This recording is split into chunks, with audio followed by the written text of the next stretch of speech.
ಇವತ್ತು ಮೂರನೇ ನುಡಿ ಆರಂಭ ಆಗ್ತದೆ, ನೋಡೋಣ. ಗುರು ಸತ್ಯಾನುಭವ ಗೋಚರವೆನೆ, ಗೋಚರವು ಪದಚ್ಛೇದ ಎನೆ ಪೇಳ್ದುದನು ಉರು ಭಕ್ತಿಯೊಳು ನಂಬು. ಬಳಿಕ ಒಂದು ಪರಿಯ ಮಿಥ್ಯಾನುಭವಕ್ಕೆ ಗೋಚರವನು ನೀನು ಅರಿದು ಅರಿ ಖುಷಿಯು ಎಂದು ಶಶಿಮುಖಿ. ಪದಚ್ಛೇದ ಮಾಡಿ ಓದಾಗೈತಿ, ಮತ್ತೇನು ಪದಚ್ಛೇದ ಮಾಡೋ ಕೆಲಸ ಇಲ್ಲ. ಶಶಿಮುಖಿ, ಶಶಿ ಅಂದ್ರೆ ಚಂದ್ರ. ಶಶಃ ಅಸ್ಯ ಅಸ್ತಿ ಇತಿ ಶಶಿ. ಶಶಿ ಅಂದ್ರೆ ಮೊಲ. ಮೊಲದ ಚಿಹ್ನೆ ಚಂದ್ರನಲ್ಲಿ ಕಾಣ್ತದೆ, ಒಂದು ಕಪ್ಪು ಚಿಹ್ನೆ. ಅದನ್ನು ಲೋಕಾರೂಢಿಯಲ್ಲಿ ಮೊಲ ಅಂತ ಕರ್ಕೊಂಡು ಬಂದಾರೆ. ಆ ಚಿಹ್ನೆಯುಳ್ಳವನು ಯಾರು ಅಂತ ಕೇಳಿದರೆ ಚಂದ್ರ. ಶಶಿಮುಖಿ ಚಂದ್ರನಂತಹ ಮುಖವುಳ್ಳವಳೆ ಅಂತ ಸಂಬೋಧನೆ ಮಾಡ್ಯಾರ ನಿಜಗುಣರು ಕೂಡ. ಇರಲಿ, ಉಳಿದದ್ದು ಅದಕ್ಕೇನು ವಿಷಯ ಬೇಡ, ಈಗ ಕೇವಲ ಸಂಬೋಧನೆ ಅಷ್ಟೇ ಇಟ್ಟುಕೊಳ್ಳೋಣ. ಇಲ್ಲಿ ಅಭಿಪ್ರಾಯ ಏನು ಅಂತ ಕೇಳಿದರೆ, ನಿನ್ನ ಸ್ವರೂಪವನ್ನು ತಿಳಿಯುವ ಯೋಗ್ಯತೆಯುಳ್ಳ ಅಂತಃಕರಣವುಳ್ಳಂತಹ ಎಲೈ ಮೈತ್ರೇಯಿ ಅಂತ ಇದರ ಅರ್ಥ, ಮತ್ತೇನಿಲ್ಲ. ಇಲ್ಲಿ ಸೌಂದರ್ಯ ಯಾವುದಕ್ಕೆ ಸಂಬಂಧಪಡ್ತದೆ ಅಂತ ಕೇಳಿದರೆ, ಶಾಸ್ತ್ರವನ್ನು ಅರ್ಥ ಮಾಡಿಕೊಳ್ಳುವ ಬುದ್ಧಿಗೆ ಸಂಬಂಧಪಡ್ತದೆ. ಅಂತಹ ಪವಿತ್ರಾಂತಃಕರಣವುಳ್ಳ ಎಲೈ ಮೈತ್ರೇಯಿ ಅಂತ ಇದರ ಅಭಿಪ್ರಾಯ. ಗುರು, ಶ್ರೋತ್ರಿಯ ಬ್ರಹ್ಮನಿಷ್ಠನಾದವನು ಗುರು, ತನ್ನ ಸ್ವರೂಪದ ಜ್ಞಾನವನ್ನು ಮಾಡಿಕೊಂಡವನು ಗುರು. ಇದೆಲ್ಲ ಶಾಸ್ತ್ರದಲ್ಲಿ ಬರುವಂಥ ವಾಕ್ಯಗಳೇ, ಮತ್ತೆ ಮತ್ತೆ ಹೇಳೋ ಕೆಲಸ ಇಲ್ಲ, ಆದರೂ ಒಮ್ಮೆ ನೆನಪಾಗ್ತದೆ ಹೇಳೋದು. ತದ್ವಿಜ್ಞಾನಾರ್ಥಂ ಸಗುರುಂ ಏವ ಅಭಿಗಚ್ಚೇತ್ ಶ್ರೋತ್ರಿಯಂ ಬ್ರಹ್ಮನಿಷ್ಠಂ ಅಂತ ಮುಂಡಕೋಪನಿಷತ್ತಿನ ವಾಕ್ಯ. ಗುರುಗಳ ಬಳಿಗೆ ಹೋಗಬೇಕು, ಅವನು ಶ್ರೋತ್ರಿಯ ಬ್ರಹ್ಮನಿಷ್ಠ ಆಗಿರಬೇಕು ಅಂತ ಹೇಳಿದ್ದಾರೆ. ಅಂತಹ ಗುರು ಯಾಜ್ಞವಲ್ಕ್ಯರು ಅವರು ಹೇಳ್ತಾ ಇದ್ದಾರೆ, ಸತ್ಯಾನುಭವ ಗೋಚರವು ಎನೆ. ಗುರುಗಳ ವಚನದಲ್ಲಿ ವಿಶ್ವಾಸವನ್ನಿಟ್ಟುಕೊಂಡು ಕೇಳಿದರೆ, ಗುರುಗಳು ಹೇಳಿದಂತಹ ತ್ರಿಕಾಲಾಬಾಧಿತವಾದ ವಸ್ತುವೇ ಸತ್ಯ, ಅದು ನಿನ್ನ ಸ್ವರೂಪ ಎಂದು ಹೇಳಿದ್ದನ್ನು ಏಕಾಗ್ರ ಬುದ್ಧಿಯಿಂದ ಕೇಳಿದರೆ ಅದು ನಿನ್ನ ಅನುಭವಕ್ಕೆ ಬರ್ತದೆ. ಏಕಾಗ್ರ ಬುದ್ಧಿಯಿಂದ ಕೇಳದೇ ಹೋದರೆ ನಿನ್ನ ಅನುಭವಕ್ಕೆ ಬರುವುದಿಲ್ಲ ಅನ್ನುವಂಥ ಅಭಿಪ್ರಾಯವನ್ನು ಇಲ್ಲಿ ತುಂಬ್ತಾ ಇದ್ದಾರೆ ನೋಡ್ರಿ. ಸತ್ಯಾನುಭವ ಗೋಚರವು ಎನೆ ಪೇಳ್ದುದನು, ಗುರು ಹೇಳಿದ್ದನ್ನು ವರಭಕ್ತಿಯೊಳು ನಂಬು. ಶ್ರೇಷ್ಠವಾದ ಭಕ್ತಿ ಅಂದರೆ ಇಲ್ಲಿ ವಿಶ್ವಾಸ, ದೃಢ ವಿಶ್ವಾಸ, ಅದರಲ್ಲಿ ನಂಬು. ಯಾಕೆ? ತತ್ವಮಸ್ಯಾದಿ ಮಹಾವಾಕ್ಯಗಳನ್ನು ಬಳಸಿ ನಿನ್ನ ಸ್ವರೂಪವೇ ಇದು ಅಂತ ಹೇಳ್ಕೊಂಡು ಬಂದಾಗಿದೆ. ವಿಶ್ವಾಸ ಇಲ್ಲದೆ ಹೋದರೆ ಅದು ಅನುಭವಕ್ಕೆ ಬರುವುದಿಲ್ಲ. ಕಾರಣ ಏನಂದರೆ ಅತೀಂದ್ರಿಯವಾದ ಆತ್ಮತತ್ವ. ಎದುರಿಟ್ಟು ನೋಡಲಿಕ್ಕೆ ಬರುವುದೂ ಅಲ್ಲ, ಮನಸ್ಸಿಗೆ ವಿಷಯವೂ ಅಲ್ಲ, ಸಂಕಲ್ಪ ವಿಕಲ್ಪ ಮಾಡಲಿಕ್ಕೆ ಬರೋದಿಲ್ಲ. ಅದರಲ್ಲಿ ಬುದ್ಧಿಗೆ ನಿಶ್ಚಯ ಮಾಡಲಿಕ್ಕೂ ಬರೋದಿಲ್ಲ. ಮನಸ್ಸು ಯಾವ ವಿಷಯವನ್ನು ಸಂಕಲ್ಪ ವಿಕಲ್ಪ ಮಾಡುತ್ತದೆಯೋ ಅದರಲ್ಲಿ ಯೋಗ್ಯವಾದದ್ದನ್ನು ನಿಶ್ಚಯ ಮಾಡುವುದು ಬುದ್ಧಿ. ಮನಸ್ಸಿಗೆ ವಿಷಯವಲ್ಲ ನಿನ್ನ ಸ್ವರೂಪ, ಆಮೇಲೆ ಬುದ್ಧಿಯ ಕೆಲಸವೂ ಕೂಡ ಅಲ್ಲಿ ಇಲ್ಲ. ಮತ್ತೇನು ಅಂತ ಕೇಳಿದರೆ ವಿಶ್ವಾಸ, ಶ್ರದ್ಧೆ. ಶ್ರದ್ಧಾವಾನ್ ಲಭತೆ ಜ್ಞಾನಂ. ನಿಮ್ಮ ಪ್ರಪಂಚ ಶ್ರದ್ಧೆ ಇದ್ದಲ್ಲೇ ಭಾಳ ಹೊಂದಾಣಿಕೆಯಾಗಿ ನಡೆದಿದೆ. ನಿಮ್ಮ ಪ್ರಪಂಚದಲ್ಲಿ ಶ್ರದ್ಧೆ ಇಲ್ಲದೆ ಹೋಗಿದ್ರೆ ನಿಮ್ಮ ಪ್ರಪಂಚ ನಡೀತಾ ಇರಲಿಲ್ಲ. ಎಲ್ಲಿಯೋ ಹುಟ್ಟಿರುವ ಹೆಣ್ಣು ಮಗಳು ಹೆಂಡತಿಯಾಗಿ ಗಂಡನ ಮನೆಗೆ ಬಂದಿದ್ದಾಳೆ. ಇವರು ಎಲ್ಲಿ ನಾನು ಸಾಯಿ ಹೊಡೆದು ಕಿಡ್ದಾರೋ ಅಂತ ಆಕೆಗೆ ಸಂಶಯ ಬಂದ್ರೆ ತವ್ರ ಮನೆಗೆ ಹೋಗ್ತಾಳೆ. ಗಂಡನ ಮನೆಯ ಸದಸ್ಯರ ಮೇಲೆ ಆ ಹೆಣ್ಣು ಮಗಳಿಗೆ ಸಂಶಯ ಬಂದರೆ ತವ್ರ ಮನೆಗೆ ಹೋಗ್ತಾಳೆ. ಇಲ್ಲ, ಇವರೆಲ್ಲರೂ ನನ್ನವರು, ಇವರಿಂದ ನನಗೇನು ಅಪಾಯ ಇಲ್ಲ ಅನ್ನುವ ವಿಶ್ವಾಸ ಇತ್ತು ಅಂದರೆ ಅಲ್ಲಿ ಇರ್ತಾಳೆ. ಇದು ನಿಮ್ಮ ಲೋಕದ ವ್ಯವಹಾರ. ಇದು ಗಂಡ ಹೆಂಡತಿ ಒಂದು ಸಲ ಜಗಳಾಡಿದರು. ಹೆಂಡತಿ ಅಡುಗೆ ಮಾಡುವಾಗ ಏನಾರ ವಿಷ ಹಾಕಾಳೇನೋ ಒಂದು ಸಂಶಯ ಬಂದ್ರೆ ಉಂತಾನೆ ನಾವು ಊಟ ಮಾಡೋದಿಲ್ಲ. ಅವ ಸಾಯಿ ಹೊಡಿವಷ್ಟು ಏನು ಕೆಟ್ಟವಳಲ್ಲ ನನ್ನ ಹೆಂಡತಿ ಅಂತಂದ್ರೆ ಊಟ ಮಾಡ್ತಾನೆ. ಮತ್ತು ಸಾಯಿ ಹೊಡೆದು ಗಿಡದಾಳು ಒಂದು ಸಂಶಯ ಬಂತು, ಮೊದಲು ನೀವು ಉಣ್ಣು ಆಮೇಲೆ ಉಣ್ತೀನಂತ. ಇಂಥ ಘಟನೆಗಳು ಸಾಕಷ್ಟು ನಡೆದ ಎಲ್ಲ ಕೇಳಿದ್ದೀರಿ, ಟಿ ವಿ ಮುಖಾಂತರ ಹೇಳಿದಾರು. ಇರಲಿ, ಇಲ್ಲಿ ಬೇಕಾದದ್ದು ನಮಗೇನು ಅಂದರೆ ಶ್ರದ್ಧೆ, ಅದು ಮುಖ್ಯವಾದ ವಿಚಾರ. ಪ್ರಪಂಚ ನಡೆಯಬೇಕಾದರೆ ಶ್ರದ್ಧೆ ಬೇಕು ಅಂದ ಮೇಲೆ ನಾ ದೃಷ್ಟಾಂತ ಮಾಡಿದ್ದ್ಯಾಕೆ, ನಿಮ್ಮ ಪ್ರಪಂಚದ ವ್ಯವಹಾರವು ಸುಲಲಿತವಾಗಿ ನಡೆಯಬೇಕಾದರೆ ಇಲ್ಲಿ ಶ್ರದ್ಧೆಯ ಅವಶ್ಯಕತೆ ಇದೆ. ಮತ್ತು ಗುರುಗಳ ಮಾತಿನಲ್ಲಿ ಶ್ರದ್ಧೆಯ ಅವಶ್ಯಕತೆ ಇದರ 100 ಪಟ್ಟು ಬೇಕು. ನಿಮ್ಮ ಪ್ರಾಪಂಚಿಕ ವ್ಯವಹಾರದ 100 ಪಟ್ಟು ಗುರುಗಳ ಮಾತಿನಲ್ಲಿ ಶ್ರದ್ಧೆಯನ್ನು ಇಡಬೇಕಾಗ್ತದೆ ನಾವು. ಅದನ್ನು ವರಭಕ್ತಿ ಎನ್ನುವ ಶಬ್ದದಿಂದ ಇಲ್ಲಿ ಹೇಳಿದ್ದಾರೆ.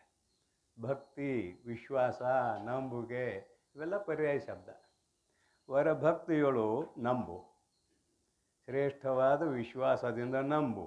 ನೋಡ್ರಿ, ಒಂದೇ ಅರ್ಥ ಕೊಡುವಂತ ಅಂತಾವ ನಮ್ಗೆ. ಭಕ್ತಿ ಶಬ್ದಕ್ಕೆ ಕೊನೆಗೆ ಏನು ಅರ್ಥ ಮಾಡಿದಾರೋ ಸ್ವರೂಪಾನುಸಂಧಾನ ಅಂತ ಅರ್ಥ ಮಾಡಿದ್ದಾರೆ. ಭಕ್ತಿ ಶಬ್ದಕ್ಕೆ ಸ್ವಸ್ವರೂಪಾನುಸಂಧಾನಂ ಭಕ್ತಿ ರೀತ್ಯ ವಿಧೀಯತೆ ಅಂತ ಭಗವತ್ಪಾದರು ಒಂದು ಕಡೆ ಬರೆದಾರೆ ಅದನ್ನು. ವರಭಕ್ತಿಗಳು ನಂಬು. ಭಕ್ತಿ ಅಂದ್ರೆ ವಿಶ್ವಾಸ, ಶ್ರದ್ಧೆ, ನಂಬು ಅನ್ನೋದು ಅದೇ ಅರ್ಥ. ಮತ್ತು ಇಲ್ಲಿ ಏನು ದುರುಕ್ತಿ ಇಲ್ಲ, ಏನು ಅಂದಗಿಂದೇರಿ. ಹೇಳಿದ್ದನ್ನೇ ಹೇಳುವುದಕ್ಕೆ ಬೇಸರ ಇಲ್ಲ ಅಂತ ಮೊನ್ನೊಂದು ಸಲ ಬಂದು ಹೋಗಿದೆ ಈ ಮಾತು. ಹೇಳಿದ್ದನ್ನೇ ಹೇಳೋದು. ಯಾಕೆ ಅಂತ ಕೇಳಿದ್ರೆ ಇಲ್ಲಿ ಅತೀಂದ್ರಿಯ ಆಗಿದೆ ಆತ್ಮತತ್ವ, ಇಂದ್ರಿಯಗಳಿಗೆ ವಿಷಯವಲ್ಲದ್ದರಿಂದ ನಂಬು, ಶ್ರದ್ಧಾ ಉಳ್ಳವಳಾಗು, ಭಕ್ತಿ ಉಳ್ಳವಳಾಗು ಅನ್ನುವಂಥ ಅಭಿಪ್ರಾಯವನ್ನು ಯಾಕೆ ಹೇಳಿದ್ರೆ ಅಂದ್ರೆ ಮುಮುಕ್ಷುಗಳಿಗೆ ಇದು ಅನ್ವಯ ಆಗ್ತದೆ. ಕೇವಲ ಮೈತ್ರಿಗೆ ಅನ್ವಯ ಆಗೋದಿಲ್ಲ ಅಂತ ಎಷ್ಟೋ ಸಲ ಕೇಳ್ಕೊಂಡು ಬಂದೇವೆ. ಕುರುಭಕ್ತಿಗಳು ನಂಬು. ಬಳಿಕ ಇದು ಸತ್ಯಾನುಭವಕ್ಕೆ ಸಂಬಂಧಪಟ್ಟದ್ದು.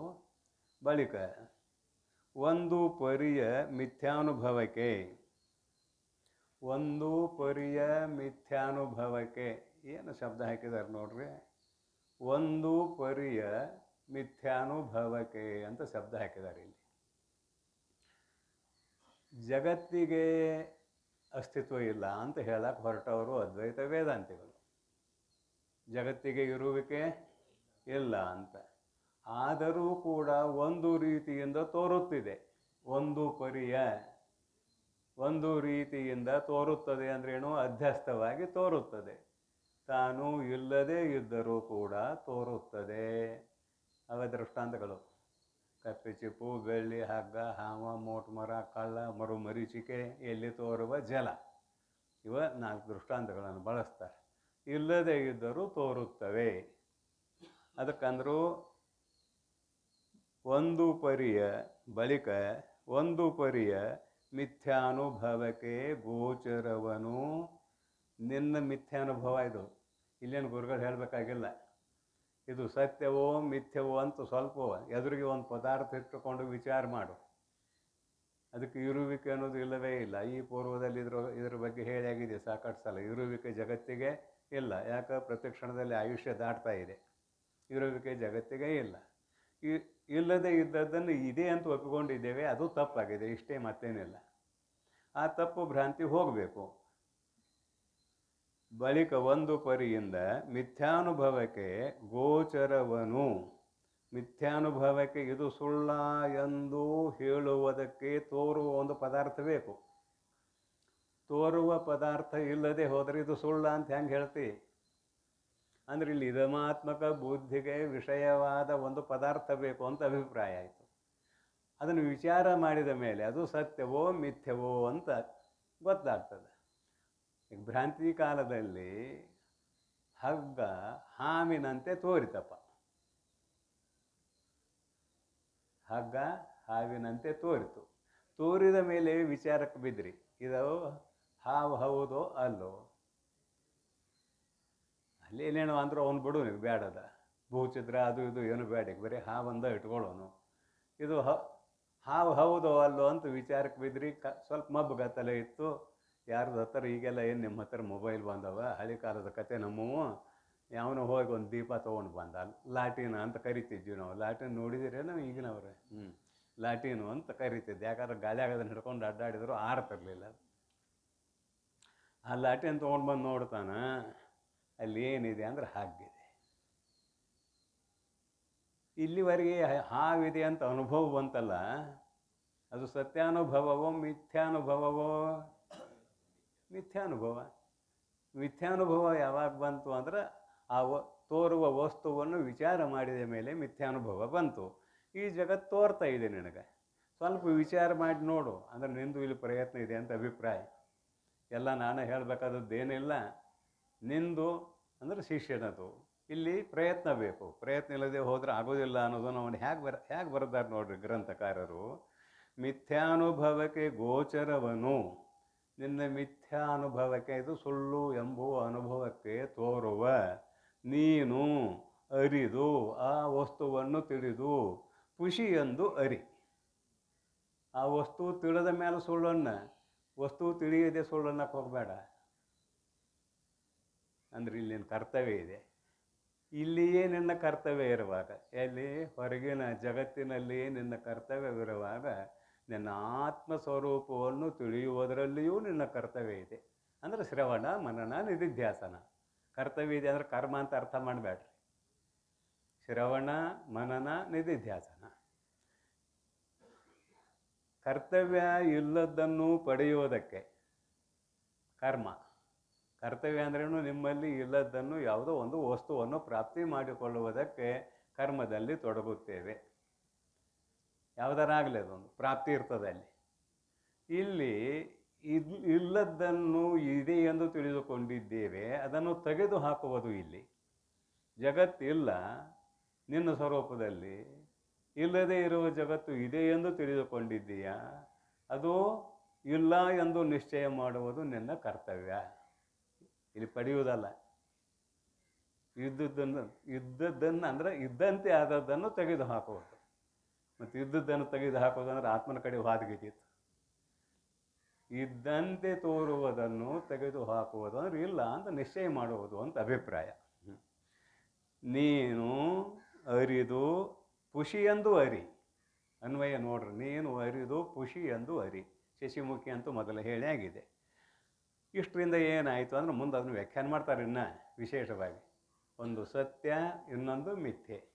ಸತ್ಯವಾದದ್ದು ಆತ್ಮತತ್ವ, ಮಿಥ್ಯೆಯಾದದ್ದು ತೋರುವ ಜಗತ್ತು. ಮುಂದೆ ನೋಡ್ರಿ, ದ್ವೈತವೇ ಮಿಥ್ಯಾನುಭೂತಿಯೆಂದು, ಒಲವಿನ ಅದ್ವೈತವೇ ಸತ್ಯಾನುಭವವೆಂದು ಶ್ರವತಾನುಗುಣ ಯುಕ್ತಿಯೊಡಗೂಡಿ ಹೇಳುವರು ಆ ತತ್ವವನ್ನು ಬಲ್ಲ ಸುಖಿಗಳು. ಇದು ಸತ್ಯ, ಇದು ಮಿಥ್ಯ ಎಂದು ಹೇಳುವವರು ಯಾರು ಅಂದರೆ ಬಲ್ಲ ಸುಖಿಗಳು. ಕರ್ತೃಪದ ಬಲ್ಲ ಸುಖಿಗಳು. ಬಲ್ಲ ಅಂದ್ರೆ ತಿಳಿದಿರುವ, ಸುಖಿಗಳು ಅಂದ್ರೆ ಆ ಬ್ರಹ್ಮವಿದ್ ಬ್ರಹ್ಮೈವ ಭವತಿ ಎಂಬುವ ಶ್ರುತಿ ಪ್ರಮಾಣದಂತೆ ಬ್ರಹ್ಮ ಸ್ವರೂಪವೇ ನಾನು ಎಂದು ಯಾರು ತಿಳಿದುಕೊಂಡು ಜೀವನ್ಮುಕ್ತ ಅವಸ್ಥೆಯಲ್ಲಿ ಇದ್ದಾರೆಯೋ ಅವರು ಬಲ್ಲ ಸುಖಿಗಳು. ಜೀವನ್ಮುಕ್ತ ಅವಸ್ಥೆಯಲ್ಲೇ ಶಾಸ್ತ್ರ ಬರ್ದಾರ್ರಿ. ಜೀವನ್ಮುಕ್ತ ಅವಸ್ಥೆಯಲ್ಲೇ ಶಾಸ್ತ್ರಗಳನ್ನು ಬರ್ದಾರ. ಜೀವನ್ಮುಕ್ತ ಅವಸ್ಥೆ ಇಲ್ಲದೆ ಇರುವಾಗ ಶಾಸ್ತ್ರಗಳನ್ನು ಬರ್ದಾರು ಅಂತ ನಾ ಹೇಳೋದೇ ಇಲ್ಲ. ಕಾರಣ ಏನು? ಅವ್ರಿಗೆ ಜೀವನ್ಮುಕ್ತಿಯ ಅನುಭವವೇ ಬಂದಿಲ್ಲ ಅಂತ ಇಟ್ಕೊಳ್ರಿ. ಜೀವನ್ಮುಕ್ತ ಅವಸ್ಥೆ ಇಲ್ಲ, ಜೀವನ್ಮುಕ್ತಿ ಅನುಭವವೇ ಬಂದಿಲ್ಲ, ಮತ್ತು ಹೆಂಗೆ ಶಾಸ್ತ್ರ ಬರೆದವ? ಅನನುಭವಿ ಆಗ್ತಾನ. ಅನನುಭವಿ ಬರೆದ ಶಾಸ್ತ್ರ ಮುಮುಕ್ಷುಗಳಿಂದ ಗ್ರಹಿಸುವುದಕ್ಕೆ ಯೋಗ್ಯ ಆಗೋದಿಲ್ಲ. ಅದಕ್ಕಾಗಿ ಋಷಿ ಮುನಿಗಳು ತಮ್ಮನ್ನು ತಾವು ತಿಳಿದ ಮೇಲೆಯೇ ಶಾಸ್ತ್ರವನ್ನು ಬರೆದಿದ್ದಾರೆ. ಮೊದಲು ಬರೀ ಹೇಳೋದು ಕೇಳೋದು ಇತ್ತು, ಆಮೇಲೆ ಬರೀದು ಬಂತು ಬಿಡ್ರಿ. ಬರೆದಿದ್ದಾರೆ ಅಂದರೆ ಮೊದಲು ಹೇಳೋದು ಅಂತ ಅರ್ಥ ಮಾಡಿರಿ. ಇವುಗಳಿಗೆ ಶ್ರುತಿಗಳು ಅಂತ ಯಾಕೆ ಅರ್ಥ ಬಂದವು ಅನ್ನುವುದು ಪೂರ್ವದ ಪ್ರವಚನದಲ್ಲಿ ಸಾಕಷ್ಟು ಸಲ ಕೇಳಿದ್ದೀರಿ. ತಾಡ ಓಲೆ ಬರುವಕ್ಕಿಂತ ಮುಂಚೆ ಶ್ರೀ ಗುರುಗಳು ಹೇಳಬೇಕು, ಶಿಷ್ಯರು ಕೇಳಬೇಕು. ಕೇಳಿದ್ದನ್ನು ಕಂಠಪಾಠ ಮಾಡಬೇಕು, ಓದಿ ಅಲ್ಲ. ಕೇಳಿದ್ದನ್ನು ಕಂಠಪಾಠ ಮಾಡಬೇಕು. ಅದಕ್ಕಾಗಿ ಮತ್ತೆ ಮತ್ತೆ ಮತ್ತೆ ಹೇಳುವತನ ಬಂತು. ಯಾಕಂದ್ರೆ ಮಂದ ಮಧ್ಯಮ ಉತ್ತಮ ಜಿಜ್ಞಾಸುಗಳು ವಿಭಾಗವಾಗಿರುವುದರಿಂದ, ಅಂದರೆ 3 ತೆರನಾಗಿ ಇರೋಣದರಿಂದ ಮತ್ತೆ ಮತ್ತೆ ಹೇಳೋದು ಮತ್ತೆ ಮತ್ತೆ ಕೇಳೋದು ಬಂತು.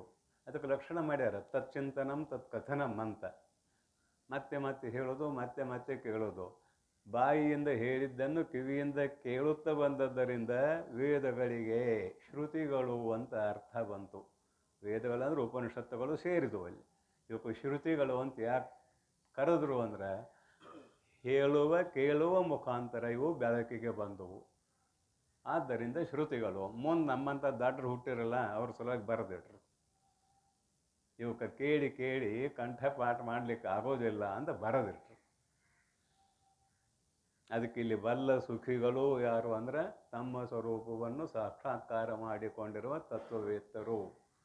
ಅವ್ರು ಹೇಳುವಂತಹ ಮಾತೇನು ಅನ್ನೋದನ್ನು ಬರೀತಾರೆ ನೋಡ್ರಿ.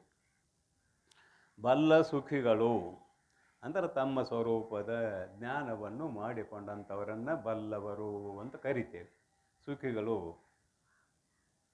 ದ್ವೈತವೇ ಮಿಥ್ಯಾನುಭೂತಿಯೆಂದು. ಮಿಥ್ಯಾ ಅನುಭವಕ್ಕೆ ವಿಷಯವೂ ಯಾವುದು ಅಂದರೆ ದ್ವೈತ. ತೋರುವ ಜಗತ್ತ ಯುಷ್ಮತ್ ಶಬ್ದದಿಂದ ಕರೆದ್ದಾರೆ ಭಗವತ್ಪಾದರು. ಈ ತೋರುವ ಜಗತ್ತೇನಿದೆಯಲ್ಲ, ಇದನ್ನು ಯುಷ್ಮತ್ ಶಬ್ದದಿಂದ ಕರೆದ್ದಾರೆ. ಬ್ರಹ್ಮಸೂತ್ರ ಗ್ರಂಥಕ್ಕೆ ಉಪೋದ್ಘಾತ ಭಾಷ್ಯವನ್ನು ಬರೆಯುವಾಗ ಯುಷ್ಮತ್ ಅಸ್ಮತ್ ಪ್ರತ್ಯಯ ಅಂತ ಹಾಕಿದ್ದಾರೆ. ಯುಷ್ಮತ್ ಪ್ರತ್ಯಯ ಅಂದರೆ, ಯುಷ್ಮತ್ ಅಂದ್ರೆ ನೀನು ಅನ್ನುವ ಶಬ್ದಾರ್ಥ ಅಥವಾ ಶಬ್ದದ ಜ್ಞಾನಕ್ಕೆ ಅಥವಾ ಶಬ್ದದ ಅರ್ಥ ಯಾವುದು ಅಂತ ಕೇಳಿದರೆ ಜಗತ್ತು. ಅಸ್ಮತ್ ಅನ್ನುವುದು ಶಬ್ದ. ಆ ಶಬ್ದಕ್ಕೆ ವಿಷಯ ಯಾವುದು ಅಂತ ಕೇಳಿದರೆ ಪ್ರತ್ಯೇಗಾತ್ಮ ಚೈತನ್ಯ. ಯುಷ್ಮತ್ ಶಬ್ದ ಅಂದರೆ ಕೇವಲ ನೀನು ಅಂತ ಒಬ್ಬ ವ್ಯಕ್ತಿಗೆ ಅಲ್ಲ, ಇಡೀ ಜಗತ್ತಿಗೆ ನೀನು. ಅಸ್ಮತ್ ಅಂದ್ರೆ ಒಬ್ಬ ವ್ಯಕ್ತಿಗೆ. ಅಲ್ಲಿ ಯುಷ್ಮತ್ತನೂ ಏಕವಚನ ಇದೆ, ಅಸ್ಮತ್ತನೂ ಏಕವಚನ ಇದೆ. ಯುಷ್ಮತ್ ಶಬ್ದಕ್ಕೆ ಇಡೀ ಜಗತ್ತು ಅಂತ ಅಂಗೀಕಾರ ಮಾಡಿದ್ವಿ ಅಂದರೆ ಏಕವಚನಕ್ಕೆ ವಿಷಯ ಆಗ್ತದೆ ಜಗತ್ತು. ಅಸ್ಮತ್ ಶಬ್ದಕ್ಕೆ ಪ್ರತ್ಯೇಗಾತ್ಮ ಚೇತನ. ನೀನು ಅಂತ ಒಬ್ಬ ವ್ಯಕ್ತಿ ಅಲ್ಲ, ಸಮೂಹ, ಇಡೀ ತೋರುವ ಸಮೂಹ ನೀನು ಅನ್ನುವ ಶಬ್ದಕ್ಕೆ ಅರ್ಥ. ಅದಕ್ಕಾಗಿ ಯುಷ್ಮತ್ ಅಸ್ಮತ್ ಪ್ರತ್ಯಯೋಹೋ ಅನ್ನುವಂಥ ಅಧ್ಯಾರೋಪ ಭಾಷ್ಯವನ್ನು ಬರೆಯುವಾಗ ಈ 2 ಶಬ್ದಗಳನ್ನು ಉಪಯೋಗ ಮಾಡಿದ್ದಾರೆ. ಪ್ರಕೃತದಲ್ಲಿ ಬರೆದರ ನಿಜಗುಣ ಶಿವಯೋಗಿಗಳು ದ್ವೈತವೇ ಮಿಥ್ಯಾನುಭೂತಿ ಎಂದು ಒಲವೇನ ಮಿಥ್ಯಾನುಭೂತಿ ಎಂದು ಮಿಥ್ಯದ ಅನುಭವ. ಮಿಥ್ಯಾನುಭೂತಿ ಅಂದ್ರೇನು? ಮಿಥ್ಯಾ ವಸ್ತುವಿನ ಅನುಭವ. ಈ ಜಗತ್ತನ್ನು ಸಾರಾಸಾರ ವಿಚಾರ ಮಾಡಿರಿ. ಇದು ಮಿಥ್ಯೆಯೋ ಅಥವಾ ಸತ್ಯವೋ? ಮಿಥ್ಯೆ ಅಂದ್ರೆ ತೋರ್ತದ. ಈ ಪೂರ್ವದಲ್ಲಿ ಸಾಕಷ್ಟು ಸಲ ಬಂತದಲ್ಲಿ ಶಬ್ದ ತೋರ್ತದ, ಇರುವಿಕೆ ಇಲ್ಲ. ಸುಳ್ಳು. ಮಿಥ್ಯಾ ಶಬ್ದದ, ಮಿಥ್ಯಾ ಅನ್ನುವುದು ಸಂಸ್ಕೃತ ಶಬ್ದ, ಅದಕ್ಕೆ ಸರಿಸಮಾನವಾದ ಕನ್ನಡ ಶಬ್ದ ಸುಳ್ಳು. ಈ ಮಿಥ್ಯಾ ಶಬ್ದ ಸಾಕಷ್ಟು ಸಲ ನಾವು ಇಲ್ಲಿ ಬಳಸಿದ್ದಾರೆ ಗ್ರಂಥಕಾರರು, ಆದರೆ ಅದು ಸಂಸ್ಕೃತ ಶಬ್ದ. ಅದು ಮಿಥ್ಯಾ. ಸಂಸ್ಕೃತದಲ್ಲಿ ಏನಿದೆ ಅಂದರೆ ಮಿಥ್ಯಾ ಅಂತ ಕರೆದ್ದಾರೆ ಅದನ್ನು. ಬ್ರಹ್ಮ ಸತ್ಯಂ ಜಗನ್ಮಿಥ್ಯಾ ಅಂದರೆ ಕನ್ನಡದಲ್ಲಿ ಮಿಥ್ಯೆ ಅಂತ ಹೇಳ್ತೇವೆ ಅಷ್ಟೇ. ಮಿಥ್ಯೆ ಅನ್ನೋದು ನಮ್ಮ ಕನ್ನಡದಲ್ಲಿ ಪ್ರತ್ಯಯ ಹಸ್ಯ, ಅದಕ್ಕೆ ಮಿಥ್ಯೆ ಅಂತ ಕರಿತೀವಿ ಮಿಥ್ಯಾ ಶಬ್ದಕ್ಕೆ. ಆದರೆ ನಿಜವಾದ ಕನ್ನಡ ಶಬ್ದ ಅದಕ್ಕೆ ಸರಿಸಮಾನವಾದದ್ದು, ಮಿಥ್ಯಾ ಅನ್ನುವುದಕ್ಕೆ ಸರಿಸಮಾನವಾದದ್ದು ಸುಳ್ಳು. ಸುಳ್ಳು ಅಂದ್ರೆ ತೋರ್ತದ, ಇರುವಿಕೆ ಇಲ್ಲ ಅಂತ, ಇಷ್ಟೇ ಅಭಿಪ್ರಾಯ. ಮಿಥ್ಯಾನುಭೂತಿ ಎಂದು ಯಾವುದು? ದ್ವೈತವೇ ಮಿಥ್ಯಾನುಭೂತಿ. ನೀನು ನಾನು ಎಲ್ಲಿದೆ, ಇದು ಮಿಥ್ಯಾನುಭೂತಿ. ಶಾಸ್ತ್ರ ಮಜಾ ಇರ್ತೈತೆ, ಮುಂದೆ ಹೋಗೋಣ, ಈಗ ಸದ್ಯಕ್ಕಿಲ್ಲ, ನೋಡೋಣ. ಇದು ಮಿಥ್ಯಾನುಭೂತಿ ಎಂದು ಒಲವಿನ ಅತ್ಯಂತ ಪ್ರೀತಿಗೆ ಪಾತ್ರವಾದ ಆತ್ಮ ಪರಮ ಪ್ರೇಮಾಸ್ಪದತ್ವಾತ್ ಆನಂದ ರೂಪ. ಆತ್ಮನು ಪರಮ ಪ್ರೀತಿಗೆ ವಿಷಯವಾದ್ದರಿಂದ ಆನಂದ ರೂಪನು ಅಥವಾ ಸುಖ ಸ್ವರೂಪನು. ಆತ್ಮನಸ್ತು ಕಾಮಾಯ ಸರ್ವಂ ಪ್ರಿಯಂ ಭವತಿ. ಬೃಹದಾರಣ್ಯಕ ಯಾಜ್ಞವಲ್ಕ್ಯರು ಹೇಳೋ ಮಾತು. ನವಾರೇ ಮೈತ್ರೇಯಿ ಜಾಯಾಯೈ ಕಾಮಾಯ ಜಾಯ ಪ್ರಿಯ ಭವತಿ. ನವಾರೇ ಮೈತ್ರೇಯಿ ಪತ್ಯುಃ ಕಾಮಾಯ ಪತಿಃ ಪ್ರಿಯೋ ಭವತಿ. ನವಾರೇ ಮೈತ್ರೇಯಿ ಪುತ್ರಸ್ಯ ಕಾಮಾಯ ಪುತ್ರಃ ಪ್ರಿಯೋ ಭವತಿ. ಆತ್ಮನಸ್ತು ಕಾಮಾಯ ಪುತ್ರಃ ಪ್ರಿಯೋ ಭವತಿ. ನವಾರೇ ಮೈತ್ರೇಯಿ ವಿತ್ತಸ್ಯ ಕಾಮಾಯ ವಿತ್ತಂ ಪ್ರಿಯಂ ಭವತಿ. ಆತ್ಮನಸ್ತು ಕಾಮಾಯ ವಿತ್ತಂ ಪ್ರಿಯಂ ಭವತಿ ಅಂತ ಉದ್ದಕ್ಕೆ ಭಾಳ ಪಟ್ಟಿ ಕೊಟ್ಟಾರ್ರಿ. ಎಲ್ಲ ವಸ್ತುಗಳನ್ನು ಪ್ರೀತಿ ಮಾಡ್ತಾ ಇದೆಯಲ್ಲ, ಎಲ್ಲ ಅಂತ ತೊಗೊಂಡ್ಬಿಡ್ರಿ, ಅವನೇನು ವಿವರಣೆ ಮಾಡೋದು ಬೇಡ. ಆ ವಸ್ತುಗಳ ಮೇಲಿನ ಪ್ರೀತಿಯಿಂದ ನೀ ಪ್ರೀತಿ ಮಾಡ್ತಾ ಇಲ್ಲ, ನಿನ್ನ ಮೇಲಿನ ಪ್ರೀತಿಯಿಂದ ಅವುಗಳನ್ನು ಪ್ರೀತಿ ಮಾಡುತ್ತಿ. ಹಂಗಾರೆ ಆತ್ಮ ಪರಮ ಪ್ರೀತಿಗೆ ವಿಷಯನಾಗಿದ್ದಾನೆ ಅಂತ ಅಭಿಪ್ರಾಯ ಆಯಿತು. ಅದಕ್ಕಂದ್ರೆ ಇಲ್ಲಿ ಒಲವಿನ ಶಬ್ದ ಹಾಕಿದ್ದಾರೆ. ಒಲವಿನ ಅತ್ಯಂತ ನಿನ್ನ ಪ್ರೀತಿಗೆ ವಿಷಯವಾದದ್ದು ಯಾವುದೋ ಆತ್ಮತತ್ವ. ಒಲವಿನ ಅದ್ವೈತವೇ. ಅದ್ವೈತ ಅಲ್ಲಿ ಮತ್ತೊಂದಿಲ್ಲ, ಅದ್ವೈತವೇ ಸತ್ಯಾನುಭವವೆಂದು. ಅದು ಕಂಡುಕೊಂಡರೆ ಸತ್ಯಾನುಭವ, ತಿಳಿದುಕೊಂಡರೆ ಸತ್ಯಾನುಭವ. ತಿಳಿಯದೆ ಹೋದರೆ ಸತ್ಯಾನುಭವ ಬರೋದಿಲ್ಲ. ಸತ್ಯದ ಅನುಭವ ಬರಬೇಕಾದ್ರೆ ತಿಳಿದ ಮೇಲೆ ಬರ್ತದೆ. ಆದರೆ ಆ ಗುರುಗಳು ತಿಳಿದ್ದಾರೆ, ಅವರು ಸತ್ಯಾನುಭವ ಅಂತ ಹೇಳ್ತಾರೆ. ಸಾಧಕನಾದವ ಇನ್ನೂ ತಿಳಿದಿಲ್ಲ. ತಿಳಿದ್ರಲ್ಲಿ ಗುರುಗಳಿಗೂ ಶಿಷ್ಯರಿಗೂ ಭೇದ ಉಳಿಯುವುದಿಲ್ಲ. ಅಲ್ಲಿ ಗುರುವೇ ಶಿಷ್ಯ ಆಗ್ತಾನೆ, ಶಿಷ್ಯನೇ ಗುರು ಆಗ್ತಾನೆ. ತಿಳಿಸಾಕಿ ಶಬ್ದ. ಆಗ್ತಾನಂದ್ರೆ ಇಲ್ಲಿ ಮೊದಲು ಇಲ್ಲೇನ, ಮೊದಲು ಒಂದೋ ಇತ್ತು, ಆಗ್ತಾನಂತ ತಿಳಿಸುವ ಶಬ್ದಗಳು, ಮತ್ತೇನಲ್ಲ. ಇಲ್ಲಿ ಶಿಷ್ಯ ತಿಳಿದಿಲ್ಲ, ಗುರು ತಿಳಿದ, ಅವನು ಸತ್ಯದ ಅನುಭವ ಇದೆ. ಅದನ್ನು ಅನೇಕ ಯುಕ್ತಿಗಳಿಂದ, ಶ್ರುತಿ ಪ್ರಮಾಣಗಳಿಂದ ಇವನ ಬುದ್ಧಿಗೆ ವಿಷಯವಾಗುವಂತೆ ಹೇಳ್ತಾನೆ ಗುರು. ಯಾವಾಗ ಕಂಡುಕೊಳ್ಳುತ್ತಾನೆಯೋ ಆವಾಗ ಇವನಿಗೆ ಸತ್ಯದ ಅನುಭವ ಬರ್ತದೆ. ಕಂಡುಕೊಳ್ಳುತ್ತಾನೆ ಅಂದ್ರೆ ಅನುಭವಕ್ಕೆ ತಂದುಕೊಳ್ಳುತ್ತಾನೆ ಅಂತ ಅರ್ಥ. ಮತ್ತು ಕಂಡುಕೊಳ್ಳುತ್ತಾನೆ ಅಂದ್ರೆ ಕಣ್ಣಿಗೆ ವಿಷಯ ಅಂತ ಅರ್ಥ ಮಾಡಿಬಿಡಿರಿ. ಯಾವಾಗ ಅನುಭವಕ್ಕೆ ಬರುತ್ತದೆಯೋ ಆತ್ಮತತ್ವವೇ ನನ್ನ ಸ್ವರೂಪ ಅನ್ನುವ ನಿಶ್ಚಯ ಇವನಿಗೆ ಯಾವಾಗ ಆಗ್ತದೋ ಆವಾಗ ಇವನು ಇದು ಸತ್ಯಾನುಭವ ಅಂತ ಒಪ್ಪಿಕೊಳ್ಳುತ್ತಾನೆ. ಅದಕ್ಕಂದ್ರೂ ಒಲವಿನ ಅದ್ವೈತವೇ ಸತ್ಯಾನುಭವವೆಂದು. ಮುಂದೆ ಬರ್ತಾರೆ ಅವರು. ಶ್ರೌತಾನುಗುಣ ಯುಕ್ತಿಯೊಡಗೂಡಿ ಪೇಳುವರು ಆ ತತ್ವವನ್ನು ಬಲ್ಲವರು. ಬರೀ ಬಲ್ಲವರು ಅನ್ನುವಾಗ ವ್ಯಾಖ್ಯಾನ ಮಾಡಿದ್ದೇನೆ, ಆತ್ಮತತ್ವವನ್ನು ತಿಳಿದುಕೊಂಡವರು ಅಂತ.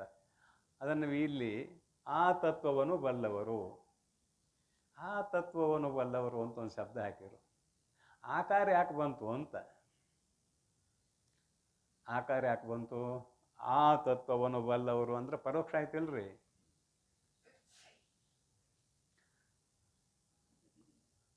ಯಾಕೆ ಹೆಂಗೆ ಬರೋದ್ರು ಅಂತ ಒಂದಿಷ್ಟು ಸಮಸ್ಯೆ ಬರಬೇಕಲ್ಲ. ಶಿಷ್ಯನಿಗೆ ಅದು ಪರೋಕ್ಷ, ಗುರುವಿಗೆ ಅಪರೋಕ್ಷ. ಶಿಷ್ಯನಿಗೆ ಶಾಸ್ತ್ರ ಹೇಳಕತ್ತಾರ, ತಮ್ಗೆ ಹೇಳ್ಕೊಳಕತ್ತಿಲ್ಲ. ಶಿಷ್ಯನಿಗೆ ಶಾಸ್ತ್ರ ಹೇಳಕತ್ತಾರ, ಆ ತತ್ವವನ್ನು ಬಲ್ಲವರು ಸುಖಿಗಳು.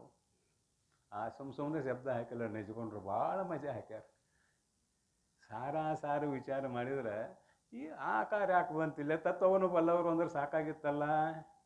ತತ್ವ ಅಂದ್ರೆ ಆತ್ಮ, ಆತ್ಮ ಅಂದ್ರೆ ತತ್ವ, ತತ್ವವನ್ನು ಬಲ್ಲವರು ಅಂದ್ರೆ ಸಾಕಾಗಿತ್ತಿಲ್ಲೋ ನಮಗೆ. ಮತ್ತು ಆಕಾರ ಯಾಕೆ ಹಾಕಿದ್ರು? ಇಲ್ಲಿ ಚಿಂತಕರ ಕರ್ತವ್ಯ ಇದೆ. ಆ ತತ್ವ ಯಾಕೆ, ಆಕಾರ ಯಾಕೆ ಹಾಕಿರು ನೋಡ್ರಿ. ರಾಬಿದ್ದತೆಲ್ಲ ನೋಡ್ರಿ, ಪೇಳುವರು ಆ ತತ್ವವನ್ನು ಬಲ್ಲವರು. ಶಿಷ್ಯನಿಗೆ ಪರೋಕ್ಷ ಆತ್ಮತತ್ವ, ಗುರುಗಳಿಗೆ ಅಪರೋಕ್ಷ. ಅದನ್ನು ಯಾವಾಗ ನೀನು ಕಂಡುಕೊಳ್ಳುತ್ತೀಯೋ, ಪರೋಕ್ಷವಾಗಿರುವ ಆತ್ಮತತ್ವವೇ ನನ್ನ ಸ್ವರೂಪ ಅಂತ ಯಾವಾಗ ನೀನು ಅನುಭವಕ್ಕೆ ತಂದುಕೊಳ್ಳುತ್ತೀಯೋ ಆಗ ನನಗೆ ಸತ್ಯದ ಅನುಭವ ಬರುತ್ತದೆ. ಮಿಥ್ಯಾ ಅನುಭವ ಬರಲಿಕ್ಕೆ ಏನು ಶಾಸ್ತ್ರದ ಅವಶ್ಯಕತೆ ಇಲ್ಲ. ಎರಡು ಮಾತು ಹೇಳಿದ್ರೆ ಸಾಕು, ಜಗತ್ತು ಸುಳ್ಳು ಅನ್ನುವ ಅನುಭವ ಬರ್ತದೆ. ಆದರೆ ಆತ್ಮಸತ್ಯ ಅನ್ನುವ ಅನುಭವ ಬರಬೇಕಾದ್ರೆ ನಿನ್ನ ಪ್ರಯತ್ನ ಇದೆ ಅಂತ ಆರಂಭದಲ್ಲಿ ಒಂದು ಮಾತು ಬರಿಸಿಯಾಗಿತ್ತು ನೋಡ್ರಿ. ಆ ತತ್ವವನ್ನು ಬಲ್ಲ ಸುಖಿಗಳು. ಆರಂಭದಲ್ಲಿ ಇದನ್ನು ತಗೊಳ್ಳಲಿಲ್ಲ, ಯಾವುದನ್ನು, ಆ ತತ್ವವನ್ನು ಅನ್ನುವ ಶಬ್ದ ತಗೊಳ್ಳಲಿಲ್ಲ. ಬರೀ ಬಲ್ಲ ಸುಖಿಗಳು ಅಂತ ಅಷ್ಟೇ ಹೇಳಿದ್ದೆ. ತಮ್ಮ ಸ್ವರೂಪವನ್ನು ತಿಳಿದವರು ಅಂತ ವ್ಯಾಖ್ಯಾನ ಮಾಡಿದ್ದೆ. ಈ ಆಕಾರದ ಬಗ್ಗೆ ಹೇಳುವ ಸಲುವಾಗಿ ಅದನ್ನು ಬಿಟ್ಟಿದ್ದೆ. ಅದಕ್ಕಾಗೀಗ ಆ ತತ್ವವನ್ನು ಬಲ್ಲ ಸುಖಿಗಳು ಅನ್ನೋದು ಪೂರ್ಣ ಆಯಿತು. ಶಿಷ್ಯನ ದೃಷ್ಟಿಯಿಂದ ಆತ್ಮತತ್ವ ಪರೋಕ್ಷ, ಗುರುಗಳ ದೃಷ್ಟಿಯಿಂದ ಅಪರೋಕ್ಷ. ಅವರೇ ತತ್ವ ಬಲ್ಲಂತಹ, ಆ ತತ್ವವನ್ನು ತಿಳಿದಂತಹ ಜ್ಞಾನಿಗಳು. ಇದು ಸತ್ಯದ ವಿಷಯ ಆಯಿತು. ನಿನಗೆ ಪರೋಕ್ಷವಾಗಿರುವ, ಜಗತ್ತಿಗೆ ಕಾರಣವಾಗಿರುವ, ಶಾಸ್ತ್ರ ಹೇಳಿಕೊಡ್ತಾರೆ, ಜಗತ್ತಿಗೆ ಕಾರಣವಾಗಿರುವ ಪರಬ್ರಹ್ಮ. ಎಂಥ ಪರಬ್ರಹ್ಮ? ಮಾಯಾ ಸಬಲಿತ ಪರಬ್ರಹ್ಮ. ಬರೀ ಪರಬ್ರಹ್ಮ ಮಾಯಾ ಸಬಲಿತ ಅನ್ನೋದು ಬಿಟ್ರೆ ಆ ಅನ್ನಕ್ಕೆ ಬರೋದಿಲ್ಲ ರೀ. ಇನ್ನೊಂದು ಹೆಜ್ಜೆ ನೋಡ್ರಿ ಇದ್ರಾಗ. ಮಾಯಾ ಉಪಾಧಿಯನ್ನು ಬಿಟ್ಟಿವನ್ರಿ, ಆ ಅನ್ನಕ್ಕೆ ಬರೋದಿಲ್ಲ. ಯಾಕೆ ಬರೋದಿಲ್ಲ? ಆ ಅನ್ನಕ್ಕೆ ಯಾಕೆ ಬರೋದಿಲ್ಲ ಅಂತ ಚಿಂತನೆ ಐತಿ. ತದಂತರಸ್ಯ ಸರ್ವಸ್ಯ ತದು ಸರ್ವಸ್ಯಾಶ್ಯ ಬಾಹ್ಯತಃ ಪೂರ್ಣಮದಃ ಪೂರ್ಣಮಿದಂ ಪೂರ್ಣಾತ್ ಪೂರ್ಣಮುದಚ್ಯತೆ. ಆತ್ಮತತ್ವ ಇಲ್ಲದೆ ಇರುವ ಸ್ಥಳವೇ ಇಲ್ಲ. ಅಂದರೆ ಅಖಂಡ ಚೈತನ್ಯ. ಇದಕ್ಕೆ ಆ ಅನ್ನಕ್ಕೆ ಬರೋದಿಲ್ಲ. ಇಲ್ಲೇ ಐತಲ್ಲ, ಆ ಅನ್ನಕ್ಕೆ ಹೆಂಗೆ ಬರ್ತತಿ? ಮತ್ತು ಮಾಯಾ ಉಪಾಧಿಯಿಂದ ಕೂಡಿಕೊಂಡಾಗ ಆ ಅನ್ನಕ್ಕೆ ಬರ್ತತಿ. ಅದಕ್ಕೆ ಜಗತ್ತಿಗೆ ಕಾರಣವಾಗಿರುವ ಮಾಯಾ ಸಬಲಿತ ಬ್ರಹ್ಮ ಪರೋಕ್ಷ ಶಿಷ್ಯನಿಗೆ, ಗುರುಗಳಿಗಂತೂ ಅಪರೋಕ್ಷ.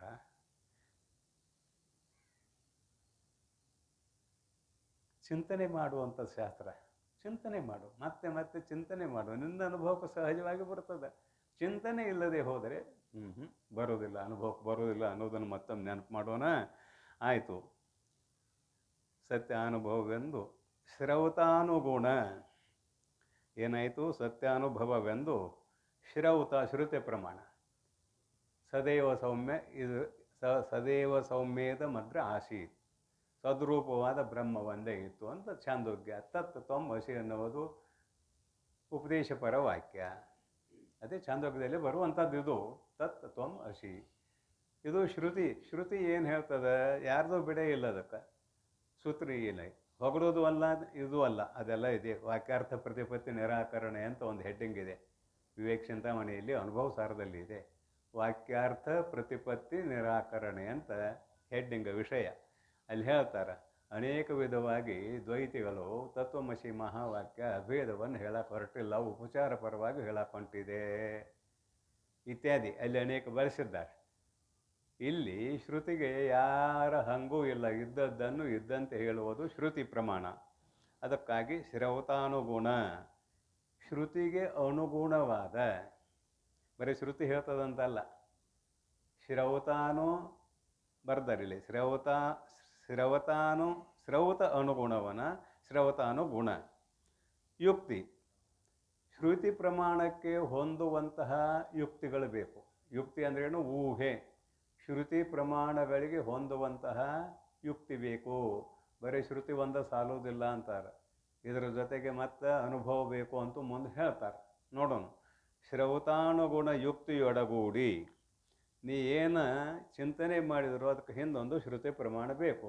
ಈ ಮಾತು ಯಾಕೆ ಬಳಸಿದ್ರಂದ್ರೆ, ಕೇವಲ ಯುಕ್ತಿ ಪ್ರಧಾನ ಶಾಸ್ತ್ರಕಾರರು ಭಾಳ ಮಂದಿ ಇದ್ದಾರೆ. ಅದರಲ್ಲಿಯೂ ನೈಯಾಯಿಕ ಪ್ರಸಿದ್ಧ. ನೈಯಾಯಿಕ ಇಬ್ಬರದಾರ, ಅಣ್ಣ ತಮ್ಮ. ಬರೇ ಯುಕ್ತಿಯನ್ನು ಇಟ್ಟುಕೊಂಡು ಹೊರಟವರು ನೈಯಾಯಿಕರು. ಅವರು ಭಾಳ ಪ್ರಸಿದ್ಧ. ಯುಕ್ತಿಯನ್ನು ಜೋಡಿಸುವುದರಲ್ಲಿ ಭಾಳ ಪ್ರಸಿದ್ಧ. ಒಬ್ಬ ಒಂದು ಹೇಳ್ಕೊಡ್ದ, ಇನ್ನೊಬ್ಬ ಅವರವ ಮತ್ತೊಬ್ಬ ಹೇಳ್ತಾನೆ, ಅಲ್ಲಿ ಒಂದು ದೋಷ ಹೇಳ್ತಾನೆ.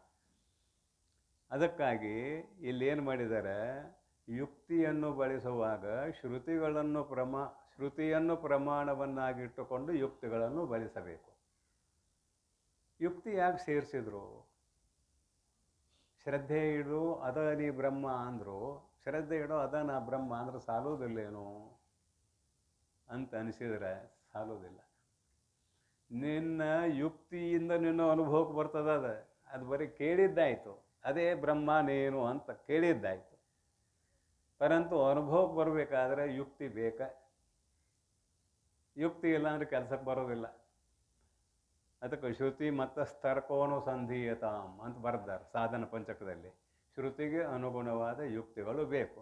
ಎಲ್ಲಿ ಬರ್ತಾರೆ ಅವನು ಯುಕ್ತಿಗಳು ಅಂತ ನೀವು ಕೇಳಿದರೆ, ಆತ್ಮಾವಾರೇ ದ್ರಷ್ಟವ್ಯ ಶ್ರೋತವ್ಯ ಮಂತವ್ಯ ನಿಧಿಧ್ಯಾಸಿತವ್ಯ ಅನ್ನುವ ಬೃಹದಾರಣ್ಯಕದಲ್ಲಿ ಶ್ರವಣ ಮಾಡು, ಮನನ ಮಾಡು, ನಿಧಿಧ್ಯಾಸನ ಮಾಡು. ಮತ್ತು ಬರೀ ಕೇಳಿದ ಕೂಡಲೇ ಸಾಕಾಗಿದ್ರೆ ಮನನ ನಿಧಿಧ್ಯಾಸನ ಯಾತಕ್ಕೆ ಬೇಕಾಗಿದ್ದವು? ಮನನ ಏನು ಹೇಳ್ತದ? ಭೇದ ಬಾಧಕ ಯುಕ್ತಿ, ಅಭೇದ ಸಾಧಕ ಯುಕ್ತಿ, ಇದು ಮನನ. ಶ್ರವಣ ಅಂತೂ ಏಕಾಗ್ರವಾಗಿ ಕೇಳು. ಮನನ ಯಾಕೆ ಬರೆದ್ರು? ಉತ್ತಮ ಜಿಜ್ಞಾಸುವಿಗೆ ಅದ್ರ ಕೆಲಸ ಇಲ್ಲ. ಮನನ ಮತ್ತು ನಿಧಿಧ್ಯಾಸನದ ಕರ್ತವ್ಯ ಇಲ್ಲ ಉತ್ತಮ ಜಿಜ್ಞಾಸುವಿಗೆ. ಅವನ ಅಂತಃಕರಣ ಹೇಗಿದೆ ಅಂತ ಕೇಳಿದರೆ, ದೃಷ್ಟಾಂತ ಒಂದು, ಕನ್ನಡಿಯ ಎದುರಿಗೆ ನಿಂತು ನೀವು ನಿಮ್ಮನ್ನು ನೋಡಿಕೊಂಡಾಗ, ಲೋಕದ ವ್ಯವಹಾರದ ಮಾತ, ನಿಮ್ಮ ಮುಖದ ಪ್ರತಿಬಿಂಬ ಇಲ್ಲಿ ಮೂಡಲಿಕ್ಕೆ ಎಷ್ಟು ಹೊತ್ತು ಬೇಕಾಗೈತೆ ರೀ? ಒಂದಿನ ನಿಂತ ಕೂಡಲೇ ನಿಮ್ಮ ಮುಖದ ಪ್ರತಿಬಿಂಬ ಇಲ್ಲಿ ಮೂಡ್ತದೆ. ಯಾವಾಗಿದು? ಕನ್ನಡಿ ಸ್ವಚ್ಛವಾಗಿ ಇದ್ದಾಗ. ಕನ್ನಡಿಯ ಮೇಲೆ ಏನೋ ಒಂದು ಮುಸುಕಾಗಿತ್ತು ಅಥವಾ ಕನ್ನಡಿ ಅಲಗಾಡ್ತಿತ್ತು, ಮುಖ ಕಾಣ್ತದೇನೋ? ಕಾಣೋದಿಲ್ಲ. ಅಲಗಾಡುವಾಗ ಕಂಡಂಗೆ ಆಕೈತಿ, ಸ್ಪಷ್ಟವಾಗಿ ಕಾಣೋದಿಲ್ಲ. ಅದ್ರ ಮೇಲೆ ಮುಸುಕಿದ್ದಾಗಂತೂ ಕಾಣೋದೇ ಇಲ್ಲ. ಆವರಣ ಅಂತ ಕರಿತೇವೆ ಅದನ್ನು. ಯಾವ ಮಹಾನುಭಾವನ ಅಂತಃಕರಣವೆಂಬುವ ಕನ್ನಡಿಯ ಮೇಲೆ ಮಲದೋಷ, ವಿಕ್ಷೇಪ ದೋಷ, ಆವರಣ ದೋಷ ಮೂರದವು, ಅವಾಗ ಶ್ರವಣ ಮನನ ನಿಧಿಧ್ಯಾಸನ. ಯಾವ ಮಹಾನುಭಾವನ ಅಂತಃಕರಣವು ಪರಿಶುದ್ಧವಾಗಿದೆಯೋ, ಇಲ್ಲಿ ಇಬ್ಬರನ್ನ ತಗೊಳ್ಳೋಣ, ಶ್ರವಣ ಮನನ ನಿಧಿಧ್ಯಾಸನ, ಮಂದ ಮಧ್ಯಮ ಜಿಜ್ಞಾಸುಗಳನ್ನು ಇಬ್ಬರನ್ನು ತಗೊಳ್ಳೋಣ. ಇಲ್ಲಿ ಉತ್ತಮ ಜಿಜ್ಞಾಸು ನಚಿಕೇತುವಿನಂತೆ, ಮೈತ್ರೇಯಿಯಂತೆ ಎಲ್ಲವನ್ನು ತುಚ್ಛೀಕರಿಸಿದ್ದಾರೆ. ಎಲ್ಲವನ್ನು ಅಂದರೆ ತೋರುವುದೆಲ್ಲವನ್ನು. ಇದು ಮಿಥ್ಯಾ ಅನ್ನೋ ಅನುಭವ ಬರಲಿ ಬರದೇ ಇರಲಿ, ಇದು ವೈರಾಗ್ಯಕ್ಕೆ ಕಾರಣ. ದೋಷ ದರ್ಶನ ಆಗಿದೆ, ವೈರಾಗ್ಯಕ್ಕೆ ಕಾರಣ. ತ್ಯಾಗ ಮಾಡಿದ್ದಾರೆ. ಅವರ ಮನಸ್ಸು ಶುದ್ಧವಾಗಿದೆ. ಅವರಿಗೆ ಗುರುಗಳ ವಾಕ್ಯದಿಂದ ಶ್ರವಣ ಸಮಕಾಲದಲ್ಲಿ ಆತ್ಮ ಸಾಕ್ಷಾತ್ಕಾರವಾಗುತ್ತದೆ. ಅವರಿಗೆ ಅವಶ್ಯಕತೆ ಇಲ್ಲ. ಇಲ್ಲಿ ಯುಕ್ತಿ ಯಾಕೆ ಬರೆದರು ಅಂತ ಕೇಳಿದರೆ, ಕೇವಲ ಉತ್ತಮ ಜಿಜ್ಞಾಸುಗಳಿಗೆ ಶಾಸ್ತ್ರ ಹೇಳ್ತಾ ಇಲ್ಲ. ಭಗವತ್ಪಾದರೇ ಆದಿಯಾಗಿ ಎಲ್ಲ 3 ಥರ ಜಿಜ್ಞಾಸುಗಳನ್ನ ಇಟ್ಕೊಂಡೇ ಹೇಳಿದ್ದಾರೆ. ಆದುದರಿಂದ ಮನನ ಅಂತ ಏನಿದೆ, ಭೇದ ಬಾಧಕ ಯುಕ್ತಿ, ಅಭೇದ ಸಾಧಕ ಯುಕ್ತಿಗಳು ಬೇಕು. ಶ್ರುತಿ ಪ್ರಮಾಣಕ್ಕೆ ಅನುಗುಣವಾಗಿ ಬೇಕು ಅನ್ನೋ ಮಾತನ್ನು ಶ್ರವತಾನುಗುಣ ಯುಕ್ತಿಯೊಡಗೂಡಿ ಪೇಳುವರು.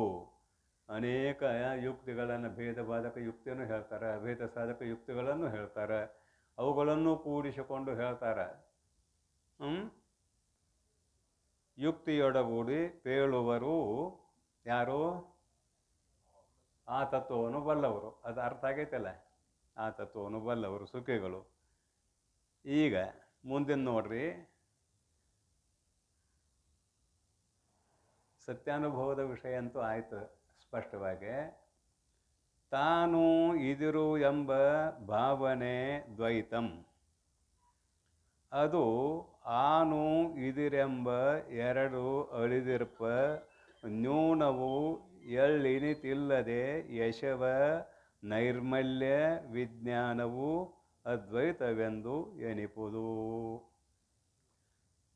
ಒಂದು ದ್ವೈತ, ಒಂದು ಅದ್ವೈತ, ಮತ್ತು ಅದನ್ನು ವ್ಯಾಖ್ಯಾನ ಮಾಡ್ತಾರೆ. ಹೇಳಿದ್ದೇ ಹೇಳೋದು. ಯಾಕಂತ ಕೇಳಿದ್ರೆ ಮಂದ ಮಧ್ಯಮ ಜಿಜ್ಞಾಸುಗಳಿಗೂ ಅನುಕೂಲ ಆಗಲಿ ಅನ್ನುವ ದೃಷ್ಟಿಯಿಂದ ಹೇಳಿದ್ದನ್ನೇ ಹೇಳುವುದು ಅಂತ. ನೋಡ್ರಿ, ಮ್ಯಾಲೆ ಹೇಳಿದ್ದ ಇದೆ, ಇಲ್ಲಿ ಅದರದ್ದು ವ್ಯಾಖ್ಯಾನ ಇದೆ ಕೆಳಗೆ. ತಾನು ಅಹಂ, ತಾನು ಅಂದ್ರೆ ನಾನು, ಇದಿರೆಂಬ ನೀನು ಎಂಬ, ಎದುರಿಗೆ ತೋರುವುದು ಎಂಬ ಯುಷ್ಮತ ಸ್ಪರ್ಶ ಪ್ರತ್ಯಯ ಆಗಲೇ ಹೇಳಿಯಾಗಿದೆ. ಇದಿರೆಂಬ ಭಾವನೆ, ಈ ಭಾವನೆ ಏನಿದೆಯಲ್ಲ ದ್ವೈತಂ, ಇದು ದ್ವೈತ. ದ್ವೈತ ಅಂದರೆ ಒಂದಕ್ಕಿಂತಲೂ ಹೆಚ್ಚು, ಇಷ್ಟ ಮತ್ತೇನಿಲ್ಲ, ಒಂದಕ್ಕಿಂತಲೂ ಹೆಚ್ಚು ದ್ವೈತಂ. ಅದು ಆನು, ಅದು ಆ ಬ್ರಹ್ಮವೇ ನಾನು. ಆಗಲೇ ಹೇಳಿದ್ದೀನಲ್ಲ, ಆ ತತ್ವವನ್ನು ಬಲ್ಲವರು ಅನ್ನುವಾಗ ಇಲ್ಲಿ ಶಿಷ್ಯ, ಅದು ಆನು ನಾನು ಅಂದರೆ ಆ ಬ್ರಹ್ಮವೇ ನಾನು. ಇದು ಎಂಬ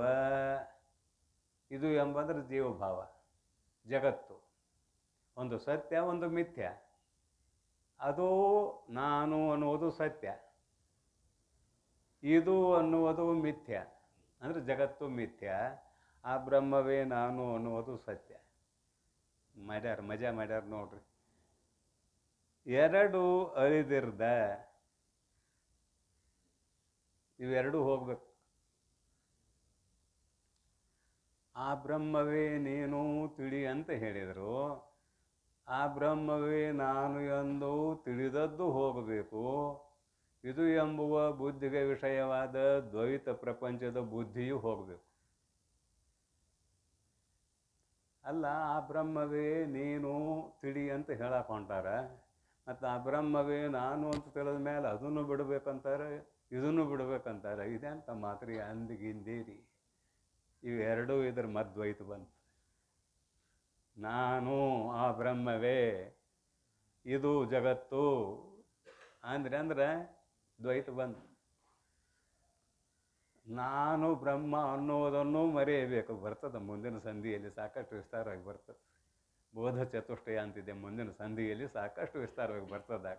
ಈಗ ಸಂಕ್ಷಿಪ್ತ ಅಷ್ಟೇ. ನಾನು ಬ್ರಹ್ಮ ಅಂದೆ ಅಂದ್ರೆ ನೀನು ಅನ್ನೋದು ಐತೆ ಅಂತ ಅದರ ಅರ್ಥ. ಯುಷ್ಮತ್ ತಸ್ಮತ್ ಪ್ರತ್ಯಯ ಇವತ್ತು ನೆನಪು ಮಾಡಿದ್ದು ಯಾಕೆ ಅಂತ ಕೇಳಿದರೆ, ನಾನು ಅಂದೆ ಅಂದ್ರೆ ನಿನಗೆ ಎದುರಿಗೆ ಜಗತ್ತಿದ್ದೇ ಇದೆ. ಅವೆರಡೂ ಹೋಗ್ಬೇಕು ನೋಡ್ರಿ. ಆ ಬ್ರಹ್ಮವೇ ನಾನು ಅನ್ನೋದು, ಈ ಜಗತ್ತು ಅನ್ನೋದು ಎರಡೂ ಹೋಗಬೇಕು. ಬರೆದರೆ ಅದನ್ನು. ಅದು ಆನು ಇದಿರೆಂಬ ಅಂದ್ರೆ ಜಗತ್ತು ಎಂಬ ಅಥವಾ ನೀನು ಎಂಬ ಎರಡು ಅಳಿದಿರ್ದ, ಇವೆರಡೂ ಹೋಗ್ಬೇಕು ನಿನ್ನ ಬುದ್ಧಿಯಲ್ಲಿ, ನಿನ್ನ ಅಂತಃಕರಣದಲ್ಲಿ. ಇವೆರಡೂ ಇರ್ಲಿಕ್ಕೆ ಅವಕಾಶ ಇಲ್ಲ. ಉಳಿದಿರ್ದ ನ್ಯೂನವು ಎಳ್ಳಿನಿತಿಲ್ಲದೆ, ನ್ಯೂನವು ಕೊರತೆಯು, ಎಳ್ಳಿನಿತಿಲ್ಲದೆ ಸ್ವಲ್ಪವೂ ಇಲ್ಲದೆ ಯಶವ ಅಂದ್ರೆ ಪೂರ್ಣವಾಗಿ ಯಶವ ಅಂತ ಇಲ್ಲಿ ಅಭಿಪ್ರಾಯ. ನ್ಯೂನ ಅಂದ್ರೆ ಇಲ್ಲಿ ಶಬ್ದಕ್ಕೆ ಅರ್ಥ ಮಾಡ್ತೇನೆ ಪರಿಚ್ಛಿನ್ನ. ಪರಿಚ್ಛಿನ್ನ ಅಂದ್ರೆ ಸ್ವಲ್ಪ ಅನ್ನುವುದು. ಎಳ್ಳಿನಿತಿಲ್ಲದೆ, ಆತ್ಮತತ್ವದಲ್ಲಿ ಸ್ವಲ್ಪವೂ ಇಲ್ಲ, ಪರಿಚ್ಛಿನ್ನ ಅಂತ. ಯಶವ ತೋರುವ, ನೈರ್ಮಲ್ಯ ಶುದ್ಧವಾದ, ವಿಜ್ಞಾನವು ಅಂದ್ರೆ ಆತ್ಮತತ್ವದ ವಿಜ್ಞಾನವು, ವಿಶೇಷವಾದ ಜ್ಞಾನ. ಬರೀ ಜ್ಞಾನ ಅಂದಿಲ್ಲ, ವಿಶೇಷವಾದ ಜ್ಞಾನವು, ಆತ್ಮತತ್ವದ ಯಥಾರ್ಥವಾದ ಜ್ಞಾನವು ಅದ್ವೈತವೆಂದೆನಿಪುದು. ವೃತ್ತಿಯಲ್ಲಿ ನೀನು ನಾನು ಅನ್ನೋದು ಉಳಿಯಬಾರದು. ತಿಳಿದ ಮೇಲೆ ಅಲ್ಲಿ ಮೌನ, ಅಲ್ಲಿ ತೂಷ್ಣೀಮ ಅವಸ್ಥೆ, ಅಲ್ಲಿ ಬಾಯಿ ಬಿಡಕ್ಕೆ ಅವಕಾಶವೇ ಇಲ್ಲ. ಬಾಯಿ ಬಿಟ್ಟು ಅಂದರೆ ಅಲ್ಲಿ ದ್ವೈತ ಆಕೈತಿ, ಇಷ್ಟ ಮತ್ತೇನಿಲ್ಲ. ನಾನು ಬ್ರಹ್ಮವನ್ನು ತಿಳಿದೆ, ಕೇನೋಪನಿಷತ್ ನೆನಪು ಮಾಡಿ ಆಗೈತೆ, ನಿನಗೇನು ತಿಳಿದಿಲ್ಲ ಅಂತ. ಅವಿಜ್ಞಾತಂ ವಿಜಾನತಾಂ, ವಿಜ್ಞಾತಂ ಅವಿಜಾನತಾಂ, ಎರಡು ಶಬ್ದ ನೆನಪು ಮಾಡಿದ್ವಲ್ಲ ಈ ಪೂರ್ವದ ಪ್ರವಚನದಲ್ಲಿ. ವಿಜಾನತಾಂ ಅವಿಜ್ಞಾತಂ, ಯಾರು ತಿಳಿದುಕೊಂಡಿದ್ದೀವಿ ಅಂತಾರೋ ಅವರಿಗೆ ತಿಳಿದಿಲ್ಲ. ನಾನು ತಿಳಿದುಕೊಂಡಿದ್ದೇನೆ ಅನ್ನೋವನಿಗೆ ತಿಳಿದಿಲ್ಲ. ವಿಜ್ಞಾತಂ ಅವಿಜ್ಞಾತಂ ವಿಜಾನತಾಂ, ವಿಜ್ಞಾತಂ ಅವಿಜಾನತಾಂ, ನಾನು ಏನೂ ತಿಳಿದಿಲ್ಲ ಅನ್ನೋವನಿಗೆ ತಿಳಿದಿದೆ. ನಾನು ನನ್ನನ್ನು ಬಿಟ್ಟು ಏನೂ ತಿಳಿದಿಲ್ಲ ಅಂತ ಅದರ ಅರ್ಥ ಮತ್ತೇನಲ್ಲ. ನಾ ಏನೂ ತಿಳಿದಿಲ್ಲ ಅನ್ನೋ ಶಬ್ದಕ್ಕೆ ನಾನು ನನ್ನನ್ನು ಬಿಟ್ಟು ಏನೂ ತಿಳಿದಿಲ್ಲ, ಅದು ಧ್ವನ್ಯಾರ್ಥ. ಅಂದರೆ ನನ್ನನ್ನು ನಾನು ತಿಳಿದಿದ್ದೇನೆ ಅನ್ನೋದು ಸಹಜ ಇಲ್ಲಿ. ಪರಂತು ಅವನ ಬಾಯಿ ಏನು ಬಿಡ್ತಾನ, ನಾ ಏನೂ ತಿಳಿದಿಲ್ಲ. ಅವಾಗ ತತ್ವ ತಿಳಿದೈತಿ. ನಾ ಚೆನ್ನಾಗಿ ತಿಳಿದಿದ್ದೇನೆ ಅಂದ್ರೆ ಇವಾಗ ತತ್ವ ತಿಳಿದಿಲ್ಲ. ಅದನ್ನು ಖಂಡಿಸಿದ್ದಾರೆ ಗುರುಗಳು ಅಲ್ಲಿ. ದ್ವೈತ ಬಂತು, ನಾನು ತಿಳಿದಿದ್ದೇನೆ ಅಂದ್ರೆ ದ್ವೈತ ಬಂತು, ನಾನು ಏನೂ ತಿಳಿದಿಲ್ಲ ಅಂದ್ರೆ ದ್ವೈತ ಇಲ್ಲ. ಮತ್ತು ಹೇಳ್ತಾನಂದ್ರೆ ಇವ್ ಇರಬೇಕಲ್ಲ, ಯುಕ್ತಿ ತಗೊಳ್ರಿ ಅಲ್ಲ. ಇವ್ ಹೇಳ್ತಾನು ಅಂದ್ರೆ ಇರಬೇಕಲ್ಲ. ಯಾರಿಗೆ ಹೇಳಿದ ಅಂದ್ಗಿಂದೇರಿ, ಶಾಸ್ತ್ರ ಹೇಳಕತ್ತೇವೆ ಕೇಳಕತ್ತೇವಿ. ಯಾರಿಗೆ ಹೇಳಿದ ಅಂದ್ಗಿಂದಿರಿ, ತಿಳಿಸುವ ದೃಷ್ಟಿಯಿಂದ ಈ ಶಬ್ದಗಳ ಪ್ರಯೋಗ ಅನ್ನುವುದನ್ನು ಮರೆಯದಿರಿ. ತಿಳಿಸುವ ದೃಷ್ಟಿಯಿಂದ ಈ ಶಬ್ದ ಪ್ರಯೋಗ ಅನ್ನೋದನ್ನು ಮರೆಯದಿರಿ. ಪ್ರಕೃತದಲ್ಲಿ ಯಾರೋ ನನಗೆ ತಿಳಿದಿದೆ ಅನ್ನುತ್ತಾರೆಯೋ ಅವರಿಗೆ ತಿಳಿದಿಲ್ಲ, ಯಾರೂ ನನಗೆ ತಿಳಿದಿಲ್ಲ ಅನ್ನುತ್ತಾರೆಯೋ ಅವರಿಗೆ ಆತ್ಮತತ್ವವು ತಿಳಿದಿದೆ, ಅಂದರೆ ಅವರ ಅನುಭವಕ್ಕೆ ಬಂದಿದೆ ಅಂತ ಇಷ್ಟ ಅಭಿಪ್ರಾಯ. ಕೇನೋಪನಿಷತ್ತಿನ ಮಾತುಗಳು. ಇಲ್ಲಿ ಎರಡೂ ಅಳಿದಾಗಲೇ ನಾನೂ ಇಲ್ಲ ನೀನೂ ಇಲ್ಲ, ಎರಡೂ ಅಳಿದಾಗಲೇ ಸತ್ಯ ಅನುಭವ. ಬರೋದು ನೋಡ್ರಿ ಅದನ್ನು. ನೈರ್ಮಲ್ಯ ವಿಜ್ಞಾನವು ಅದ್ವೈತವು ಎಂದೆನಿಪುವುದು. ಯಾವುದು ಅದ್ವೈತವೋ ಅದು ಸತ್ಯ, ಅದುವೇ ಸತ್ಯಾನುಭವ ನಿನಗೆ. ಅಂದ್ರೆ ನಿನ್ನ ಅನುಭವಕ್ಕೆ ಬಂದರೆ ಸತ್ಯಾನುಭವ. ಇಲ್ಲಿ ಆತ್ಮತತ್ವದ ವಿಷಯಕವಾದ ಜ್ಞಾನವು ಅದು ಒಂದೇ ಐತಿ. ಆತ್ಮತತ್ವ ಒಂದೇ ಐತಿ, ಅದರ ಜ್ಞಾನ ನಿನಗೆ ಬಂತಂದ್ರೆ ಆ ಆತ್ಮವೇ ನೀನು, ಬೇರೆ ಇಲ್ಲ ನಿನ್ನಿಂದ.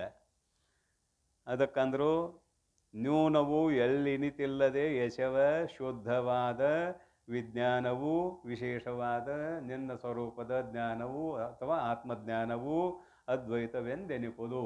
ಇದು ಸತ್ಯಾನುಭವಕ್ಕೆ ವಿಷಯ. ಅದ್ವೈತವೆಂದೆನಿಪುದು. ಜಗತ್ತು ಮಿಥ್ಯಾನುಭವಕ್ಕೆ ವಿಷಯ. ಮುಂದಿನ ನುಡಿಯು ನೋಡ್ರಿ, ಇದನ್ನು ಇನ್ನೂ ವಿಸ್ತಾರ ಮಾಡ್ತಾರೆ. ದ್ವೈತವೇ ಜೀವನು. ಮುಂದಿನ ನುಡಿಯಲ್ಲಿಯೂ ಕೂಡ ಇದನ್ನು ವಿಸ್ತಾರ ಮಾಡ್ತಾರೆ, ಸೂಕ್ಷ್ಮತೆ ಇರೋಣದರಿಂದ. ದ್ವೈತವೇ ಜೀವನು. ನಾನು ಅಂದವ ಜೀವ. ಅಲ್ಲಿ ಶಬ್ದ ನೋಡ್ರಿ, ಜೋಡಿಸ್ಕೊಡ್ರಿ. ದ್ವೈತವೇ ಜೀವನು ಅಂತ ಬರ್ತಾರೆ. ಓದ್ಬಿಡು ನುಡಿ. ದ್ವೈತವೇ ಜೀವನು ಅದ್ವೈತನು ಅಂತರನು.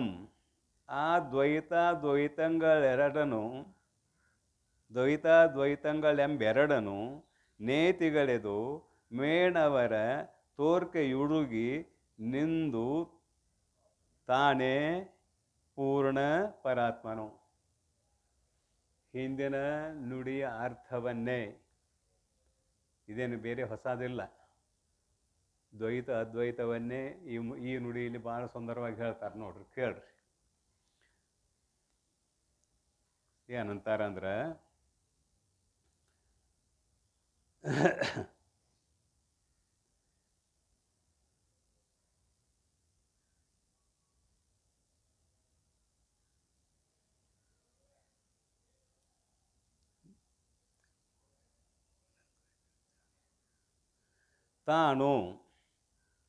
ತಾನು ಅಂದಾಗ ನಾನು.